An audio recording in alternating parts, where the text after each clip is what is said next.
Okay, so we're going to start off with our concentric motor abilities. So there's three main ones. We have our C1 motor ability, and that's just going to be a concentric action initiated from a relaxed. So we're going from a relaxed state to a concentric action.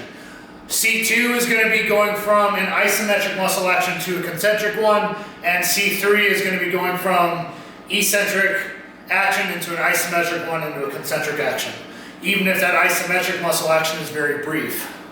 So we'll demonstrate those real quick. So C1, that's literally going to be anything like this. So you can do this with like a box squat, anything where the weight is rested on some kind of support or a rack.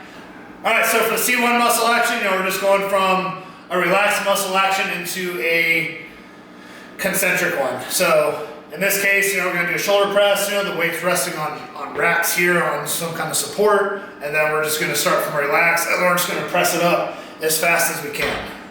So it's here, press up. And a lot of times when we do this kind of training effect, the thing that we're really focused on is we're trying to achieve our peak velocity as quickly as possible. So we're here, pressing up. Now make sure that between every rep, you're allowing your muscles to completely relax, and then you're pressing up. So that's your C1. Your C2 is you're going to actually be supporting the weight here, and you're going to be holding the weight up isometrically, and then you'll initiate the rep up. So here, you're holding it, press up. Now, if you want to be like really strict on the definition, then you would, come up here, hold it, and then you press up. And then next, so the next one you're going to have your C3 muscle action, and in the case of the shoulder press, you're just here, and you're pressing up, and then you're coming down, and then pressing up again. So you're using that elastic storage, you're using that tension your muscles generate on the eccentric, and then you're using that to press the weight up on the way up.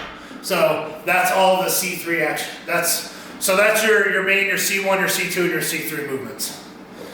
So remember, relax the concentric, isometric to concentric, eccentric to concentric. Now remember, with each three of those, you're gonna have your C1.